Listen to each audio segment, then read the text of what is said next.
नमस्कार, जेके अपडेट में आपका स्वागत है। मैं हूं साक्षी सभरवाल। जिस तरह से आप सभी जानते हैं कि जम्मू कश्मीर में चुनावी बिगुल बज चुका है। चुनाव कब होने हैं इसकी इन तारीखों का ऐलान जो है वो भी हो चुका है और इसके साथ ही साथ जो राजनीतिक उठापटक है या हलचल है वो बहुत ज़्यादा तेज़ हो चुकी है। यानी राजनीतिक पार्टियां अपने आप में लगातार काम कर रही हैं और कैंडिडेट्स के नाम उन पर लगातार चर्चा हो रही है। कौन सी पार्टी कौन सा पत्ता यानी किस सीट पर किस कैंडिडेट का नाम लेकर आती है, तमाम जो पार्टियां हैं उस पर लगातार काम कर रही हैं। कहीं पर संशय बने हुए हैं, कहीं पर खुलकर नाम सामने आने की उम्मीद भी जताई जा रही है। खैर, इन सब बातों में अगर मैं जम्मू कश्मीर की जो 5 सीटों पर चुनाव होने वाले हैं उसमें एक ऐसी सीट है जो इस समय हम कहें कि हाई प्रोफाइल सीट बन चुकी है। यानी अनंतनाग राजौरी सीट की मैं बात कर रही हूँ। ये एक हाई प्रोफाइल सीट के रूप में बदल चुकी है अब तक, जिस तरह से लगातार जो एक के बाद एक इस पर बातें सामने आ रही हैं। खैर, ये हाई प्रोफाइल सीट क्यों है, इसको लेकर क्या बातें चल रही हैं और किस तरह से पार्टियां इस पर अपने पत्ते खोलने वाली हैं, तमाम बातों पर चर्चा करने के लिए इस समय स्टूडियो में मेरे साथ मौजूद हैं वरिष्ठ पत्रकार सतीश वर्मा जी। सर, कार्यक्रम में आपका स्वागत है। और मैं सर के बारे में बता दूं कि जम्मू कश्मीर की राजनीति में खासकर सर लंबे समय से लगातार एक्टिव हैं। जिस तरह के राजनीतिक घटनाक्रम लगातार यहाँ पर बनते हैं उन सबको बहुत करीब से ये देखते हैं, उस पर विश्लेषण करते हैं। और सर, आज मैं अनंतनाग सीट की बात जिस तरह से कर रही हूँ, मैं ज़रूर चाहूँगी कि आपसे ये जानना कि ये हाई प्रोफाइल सीट के रूप में उभर कर आ रही है कि किस मायने से ये ऐसे उभर कर आ रही है और किस नज़रिए से आप इसे देख रहे हैं। देखिए, ये आपको मालूम है पिछले लोकसभा चुनाव 19 तक ये केवल कश्मीर तक महदूद थी। हमारे जो पहले फुल स्टेट थी उस वक्त ये 5 संसदीय सीट थी, आज भी 5 हैं, लेकिन 3 कश्मीर 2 जम्मू की। जम्मू में डोडा, उधमपुर, कठुआ एक और जम्मू पुंछ होती थी, अब जम्मू रियासी हो गई है। बिल्कुल। ये जो सीट जिसका आप जिक्र कर रहे हैं इसलिए हाई प्रोफाइल है क्योंकि इस पे बीजेपी ने अभी तक अपने पत्ते नहीं खोले हैं। और उधर नेशनल कॉन्फ्रेंस में पीडीपी बात करें जो कश्मीर की सबसे बड़ी कश्मीर बेस्ड पार्टी है, उन दोनों में टकराव जबरदस्त बना हुआ है। बिल्कुल। और आपने देखा कि आज मियां अल्ताफ का नाम उन्होंने अनाउंस किया है। गुजर नेता मियां अल्ताफ कंगन से आते हैं, नॉर्थ कश्मीर से। इसलिए ये कहा जा रहा है कि ये पहली बार यहाँ चुनाव होने जा रहे हैं नए परसीमन के मुताबिक। और ये भी कहा जा रहा है कि बीजेपी कश्मीर का दरवाजे और रास्ता इस सीट के जरिए खोलना चाहती है। वो चाहती कि इस सीट को अपनी कुशल रणनीति कोट एंड कोट उसके जरिए किसी भी तरह इसको हासिल किया जाए। सर, जिस तरह से अभी आपने बात की और वाकई आज एनसी ने जिस तरह से अपने पत्ते खोलते हुए अनंतनाग सीट पर अपना जो उम्मीदवार है उसका नाम उन्होंने घोषित कर दिया। मियां अल्ताफ की जहाँ तक बात करें, किस नज़रिए से आप मियां अल्ताफ को एज ए कैंडिडेट देखते हैं और चुनावों में उनको किस हद तक सफलता मिलती आपको लगता है? और पीडीपी भी जिस तरह से लगातार इस सीट पर है लेकर अटकलें लगाई जा रही हैं, लेकिन एनसी ने जिस तरह से पहले ही डिसाइड कर लिया था कि तीनों सीटों पर वो चुनाव लड़ेंगे और इस सीट पर जिस तरह से उन्होंने नाम सामने लाया मियां अल्ताफ का, आपका अनुभव क्या कहता है मियां अल्ताफ को लेके? देखिए, मियां अल्ताफ नो डाउट गुर्जरों के बहुत बड़े नेता हैं जम्मू कश्मीर के, और वो एनसी के बड़े पुराने नेता और कार्यकर्ता हैं और मंत्री रहे हैं। कंगन उनका निर्वाचन क्षेत्र उत्तरी कश्मीर का, और बहुत कम लोग जानते हैं कि उनकी एक ज़ियारत है और वो अभी तक औकाफ के अंडर नहीं है, वो निजी ज़ियारत है और वहाँ पर हज़ारों लोगों का वो अकीदा करते हैं लोग जाकर। तो ऐसा भी सूत्र कह रहे हैं कि मियां अल्ताफ अनमने से वो इंटरेस्टेड नहीं थे, लेकिन पार्टी का उन पर दबाव था कि चुनाव मैदान में उनके पास साउथ कश्मीर में पहलगाम और कई ऐसे इलाके हैं जो गुजर बाहुल्य हैं। और फिर जब पुंछ और राजौरी का इलाका जुड़ गया, वहाँ भी गुजरों का करीब 2 लाख से ज़्यादा वोट है। तो इससे समझा जा सकता है कि उनके पास नेशनल कॉन्फ्रेंस के पास इससे बढ़िया प्रत्याशी नहीं था। उन्होंने कहा मियां अल्ताफ को उतार दिया जाए। ठीक है सर, अगर पिछले साल और इस बार को कंपेयर किया जाए तो चांसेस का क्या आपको लगता है? देखिए, पिछली बार की बात है कि पिछली बार तीनों सीटें नेशनल कॉन्फ्रेंस जीती थी। इस सीट से सेवानिवृत्त हसनैन जज जो है हसनैन मसूदी जीते थे। सेंट्रल कश्मीर जिसे श्रीनगर कहते हैं, खुद डॉक्टर फारूक अब्दुल्ला रहते थे। उत्तरी कश्मीर से अकबर लोन जीते थे जो स्पीकर भी रहे विधानसभा में और बड़े कंट्रोवर्शियल स्पीकर रहे, वो रहे। लेकिन हमें ये भी नहीं भूलना चाहिए सन 2014 का जो चुनाव हुआ था, जिस टाइम नरेंद्र मोदी का भयानक जलवा था, उस वक्त भी 2 जीते, जम्मू की जरूर बीजेपी जीती, लेकिन कश्मीर में 3 सीटें पीडीपी ने जीती थी, चाहे वो सेंट्रल कश्मीर की हामिद कर्रा हो, और ये साउथ से खुद महबूबा जीती थी, और नॉर्थ कश्मीर से मुजफ्फर हुसैन बेग जीते थे। तो ये जो कहा जा रहा है, नेशनल कॉन्फ्रेंस तर्क दिया जा रहा है कि हम इसलिए कैंडिडेट उतारेंगे जो पहले और हमने 3 सीटें जीती थी, इस पर कई तरह के कयास लगाए जा रहे हैं। कुछ लोगों का ये भी मानना है, जो पीडीपी से जुड़े लोग हैं, कि शायद ये कोई नई दिल्ली की कोई कुशल रणनीति है, उसी के तहत उतारा जा रहा है कि महबूबा किसी भी कीमत पर संसद में ना पहुंच पाए। तमाम तरह की कयास है, इसकी कौन पुष्टि करे, कोई पुष्टि नहीं कर सकता। ये फारूक साहब तो कहेंगे नहीं, अगर वो मिले भी हुए हैं वो थोड़ा कहेंगे कि हम मिले हुए हैं। तो ये एक कयास भर है इस पे, यानी इस समय अफवाहों का बाजार खूब गर्म है। और फारूक साहब ने, हमने देखा कि कल जो दिल्ली में महारैली हुई, वहाँ फारूक साहब भी थे और महबूबा मुफ्ती साहिबा भी थी। दोनों ने अपने तरीके से मोदी सरकार को क्रिटिसाइज करने की कोशिश करी, लेकिन कई बार आप तो जानते हैं कि सियासत में हाथी के दांत खाने के और दिखाने के और। सर, जिस तरह से अभी हम बात कर रहे थे, आपने देखा कि महारैली में इंडिया अलायंस की बात करें या गुपकार की बात करें, ये दोनों ही अलायंस इसीलिए बनाए गए थे। एक तो ये पार्टी हित को छोड़ के लोक हित के लिए इकट्ठे हुए थे, यानी कश्मीर हित के लिए। दूसरी बात ये कि कहीं ना कहीं जो इनके जो धुर विरोधी पार्टी भाजपा है उसको हराने के लिए। लेकिन इस समय अगर जो पूरा सिनेरियो देखा जाए, जो हालात बन रहे हैं, वो पीडीपी और एनसी के बीच में दिख रहे हैं, यानी कि कश्मीर हित कहीं दूर हटता दिख रहा है, पार्टी हित जो है वो खुल के सामने नजर आ रही है। किस नज़रिए से आप इसे देख रहे हैं कि क्या अब कश्मीर हित है या पार्टी हित है, और जिस वजह से गुपकार में इनका जुड़ाव हुआ या इंडिया अलायंस में हुआ, वो कहीं दूर हटता, यानी कि वो कहीं धुंधला सा दिखना शुरू हो गया है? किस नज़रिए से आप इसे आपका बहुत एक बेहतरीन सवाल है, क्योंकि ये कन्फ्लिक्ट आखिर क्यों हुआ, कन्फ्लिक्ट ऑफ इंटरेस्ट। आपने ठीक कहा कि 5 अगस्त 2019 के बाद गुपकार इसलिए बनाया था, जो इनका दावा था, इनका कहना था कि जो स्पेशल स्टेटस खत्म किया गया और जो हमारा दर्जा छीना गया पूर्ण राज्य का, उसके खिलाफ इन्होंने एकजुट हुए और सुप्रीम कोर्ट तक याचिकाएं दायर हुई, तमाम चीज़ें हुई। लेकिन आपने जो असल बात की है कि आखिर ऐसा क्या हुआ कि नेशनल कॉन्फ्रेंस में खास तौर से उमर अब्दुल्ला, क्योंकि हम पिछले कई दिनों लगातार बयान देख रहे थे, उमर अब्दुल्ला रिजिड थे कि साउथ कश्मीर की जो अनंतनाग और ये नई सीट जो बनी है, इसमें नेशनल कॉन्फ्रेंस प्रत्याशी उतारेगी, जबकि महबूबा की ओर, मुफ्ती की पार्टी और उनकी ओर से ये कहा गया कि हम गुपकार के घटक दल हैं, हमको मिलजुल के बात करनी चाहिए। एक तो कश्मीर स्तर की बात होगी, नेशनल लेवल पर जिसमें कांग्रेस नेतृत्व कर रही विपक्षी महागठबंधन, उसके भी घटक दल है। और उसके बावजूद देखिए, कल ये रैली से लौटे हैं और आज आके प्रत्याशी का ऐलान कर दिया। इससे साफ लगता है कि इन दोनों पार्टी जो कश्मीर केंद्रित पार्टियां, इन दोनों में भयानक मनमुटाव है और ये अपने वजूद की लड़ाई लड़ रहे हैं, ना कि कश्मीर में 370 या 35 से खत्म किए जाने या यूटी बनाए जाने हो। चीजें साफ लगी। आपने ठीक सवाल किया कि ये स्टेट के हित की बात है या निजी हित की बात है। सर, इसको इस तरह से भी ले सकते हैं कि भाजपा के आने के बाद दोनों ही पार्टियों को इस वक्त अपने आप को साबित करना जरूरी हो गया है, यानी कि खुद की फाइट जरूरी है इनके लिए, लगता है ऐसा? नहीं, आप बिल्कुल ठीक कह रहे हैं। अपना वजूद हर पार्टी अपना दिखाना चाहती है, लेकिन जिस प्रकार की कहते हैं इको वॉइस सुनाई देती है, उससे लग रहा है कि महबूबा मुफ्ती को रोकने के लिए बहुत सी ताकतें लगी हैं। क्योंकि महबूबा मुफ्ती जिस प्रकार का शब्दावली इस्तेमाल करती है, जिस प्रकार की फायरी लैंग्वेज यूज़ करती है, वो उससे बहुत से विवाद खड़े होते हैं।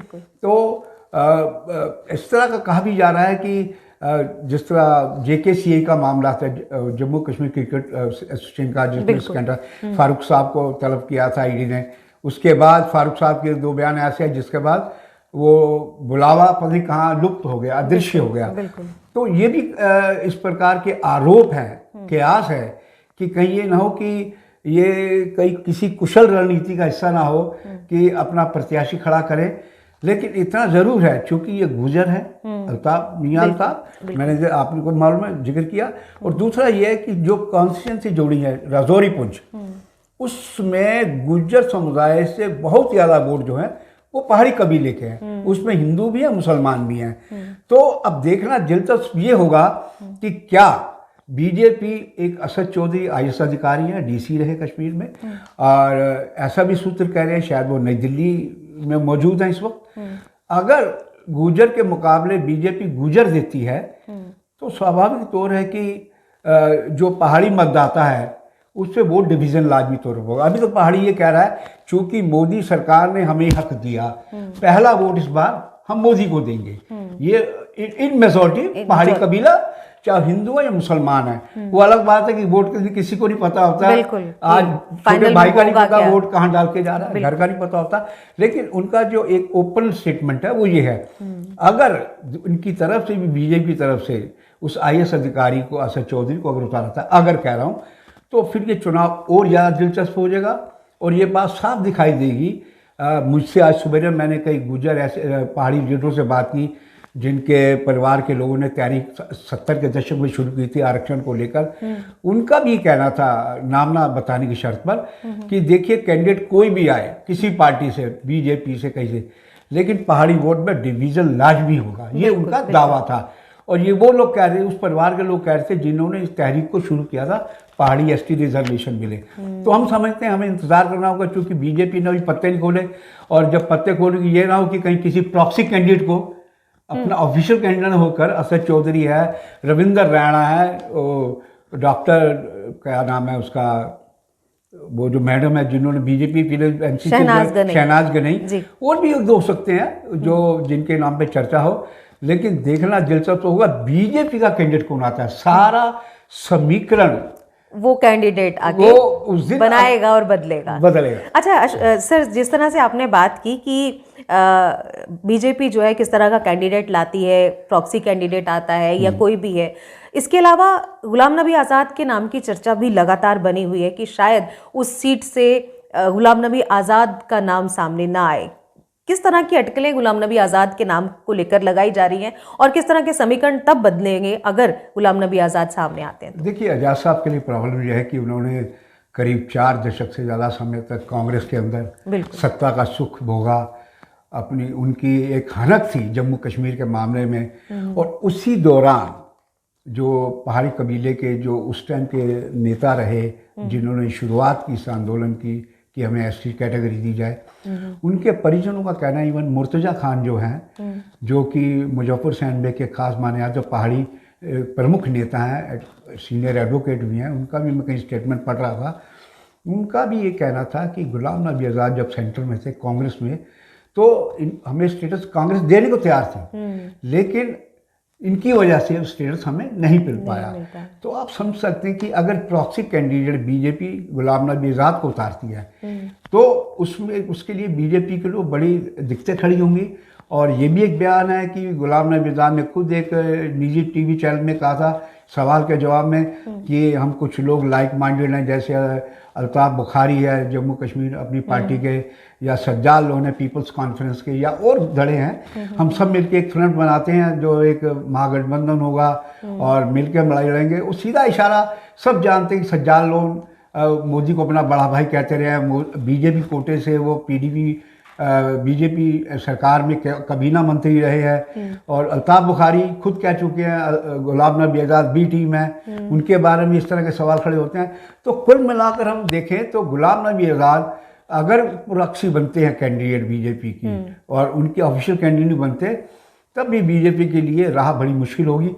लेकिन दिलचस्प तब होगा जब पार्टी बीजेपी अपना कोई कैंडिडेट अनाउंस करती है, क्योंकि आज़ाद साहब की जो राजनीतिक हैसियत या विरासत कहें, वो चुनाव वैसे खड़े हो सकते थे जहाँ के भलेसा के रहने वाले हैं, लेकिन उनको पता है कि भलेसा जो उनका अपना होम इलाका गांव है, वहाँ भी पूरा गांव उनके साथ नहीं है। भलेसा के मैं खुद देख रहा हूँ बहुत बड़ी संख्या में लोग चौधरी लाल सिंह को मिले जो कांग्रेस के प्रत्याशी हैं, जबकि वहाँ से उन्होंने GM सरूरी को अपनी पार्टी से खड़ा किया, इंदरवाल थे जो विधायक रहे हैं। तो कुल मिलाकर देखें तो आज़ाद के लिए भी चाहे वो चिनाब वैली हो या अनंतनाग रजौरी संसदीय सीट हो, उनका कहीं सियासी भविष्य दिखाई देता नहीं है। ठीक है सर, हम जिस तरह से एनसी-पीडीपी की बात कर रहे थे, क्योंकि इस समय बड़ी चर्चा की दोनों पार्टियां एनसी-पीडीपी हैं, जहां पर एनसी ने ऐलान कर दिया अनंतनाग सीट पर, पीडीपी की तरफ से कयास लगाए जा रहे थे महबूबा मुफ्ती को लेकर कि शायद वो खड़ी हो सकती हैं। हालांकि अभी तक कोई आधिकारिक पुष्टि नहीं है,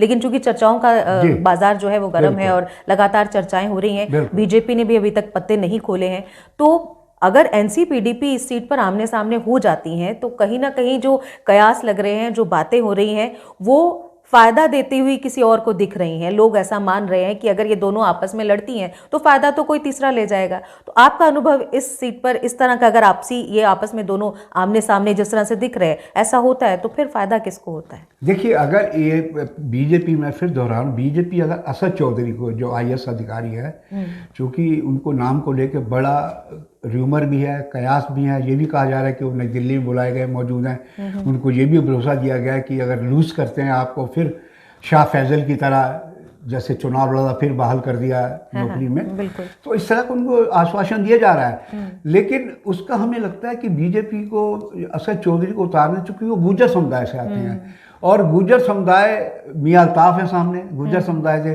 तो हमें लगता है कि जिस प्रकार 11 सीटें अनंतनाग की कश्मीर से जुड़ती हैं और 7 सीटें राजौरी पुंछ से, और ये भी है कि 62% और 38% इस प्रकार की रेशियो कही जाती है आबादी को लेकर, और वोट की अगर बात करें उनका 3 लाख से ज़्यादा बताया जाता है पहाड़ियों पर, और गुर्जर का 2 लाख से ज़्यादा।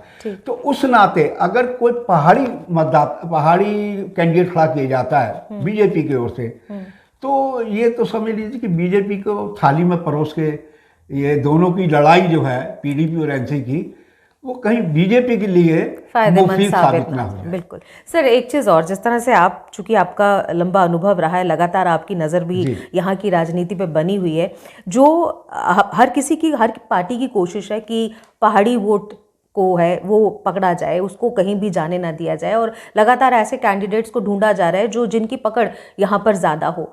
आपने जिस तरह से अभी हमने देखा कि एनसी ने जो चेहरा उतारा है उसकी भी पकड़ काफ़ी है, पीडीपी से भी ऐसे चेहरे को ढूंढा जाएगा, बीजेपी भी ऐसे चेहरे को लेकर लगता है ऐसे कि तय कर चुकी होगी, हालांकि सामने नहीं आया।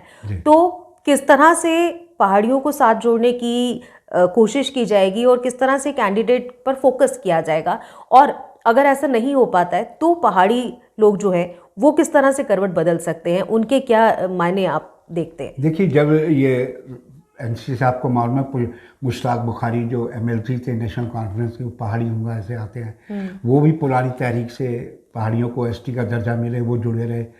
बहुत से लोग ऐसे थे जो बरसों बरस से 70 दशक से लगे रहे, और समझा जा सकता है कि एक बड़ी लंबी लड़ाई रही है और बीजेपी ने उनकी मांग को पूरा किया है, ये क्रेडिट बीजेपी को जाता है। लेकिन बात फिर वही आती है कि अगर बीजेपी अगर पहाड़ी कोई कैंडिडेट नहीं देती है अगर, तो इस प्रकार के सियासी पंडितों का भी ये मानना है कि अगर नहीं देती तो बीजेपी के लिए दुश्वारियां, जो बीजेपी का एक कहा जाए कि एक फोकस है कि हम कश्मीर का जो दरवाज़ा इस सीट से खोलेंगे तो वो लगता है फिर दरवाज़ा खोलना मुश्किल होगा। और दूसरा यह है कि पहाड़ी मतदाता जो है उसमें वोट बड़ा शार्प डिवीज़न होगा, उस वोट शार्प डिवीज़न से फ़ायदा जो विपक्षी कैंडिडेट है, अगर महबूबा आती हैं, क्योंकि महबूबा की पार्टी में भी कई पहाड़ी लीडर हैं, हमें ये नहीं भूलना चाहिए। और दूसरा ये है, मियां अल्ताफ अपने आप में बड़े कद्दावर नेता हैं गुर्जर समुदाय के, और ये जो बेल्ट है आपकी राजौरी पुंछ में, इसमें गुर्जर्स कई ऐसे जो आईएएस अधिकारी बने हैं, प्रशासनिक सेवा में गए हैं और बड़े बड़े ओहदे पर रहे हैं। तो अब देखना दिलचस्प होगा कि बीजेपी जो अभी तक उनके कैंडिडेट को लेके मिस्ट्री बनी हुई है और कहते हैं उसी में पेच फंसा है, वो पेच बीजेपी कब खोलेगी, किसको प्रत्याशी बनाती है, उसके बाद फिर हम एक और कार्यक्रम करेंगे, उसमें फिर एक एनालिसिस होगा कि आखिर जो कैंडिडेट उतारा गया है वो कितना प्रभावशाली होगा, वो कितना पहाड़ी वोटों को, क्योंकि इस चुनाव में पहाड़ी मतदाता जो है वो बेहद अहम भूमिका निभाने वाले हैं। आप देखिए ना, कश्मीर में ये जो परसीमन हुआ है इसकी ओर ये बड़ा बेहद एक सोची समझे तरीके से हुआ है। पुलवामा जो कि महबूबा की पार्टी का गढ़ रहा है, उसको काट के श्रीनगर के साथ जोड़ दिया गया। बिल्कुल। इसी प्रकार शोपियां की 2 सीटें हैं, शोपियां जो नाम से सीट है वो श्रीनगर से जोड़ दी गई है। कई ऐसी सीटें जो गढ़ थे पीडीपी के, उनको दूसरी संसदीय सीट जोड़ दिया गया है। और वहाँ वैसे भी कहा जाता है कि जो अनंतनाग जो पार्लियामेंट्री सीट थी 2019 तक, मुश्किल से 10 से 12, 13, 15% वोट पोलिंग होते थे। थिक पोलिंग जो होती है वो राजौरी पुंछ में होती है।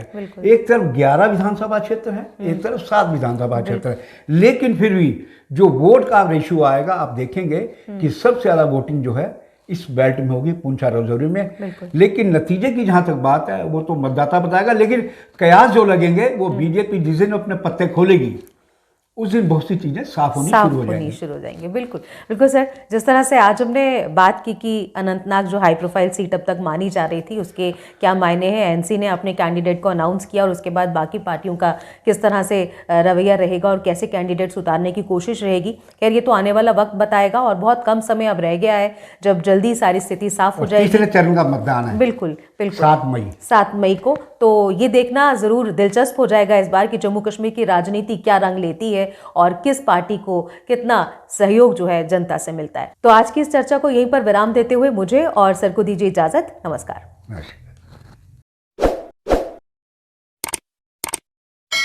जम्मू कश्मीर की खबरों के लिए जुड़े रहिए JK अपडेट के साथ।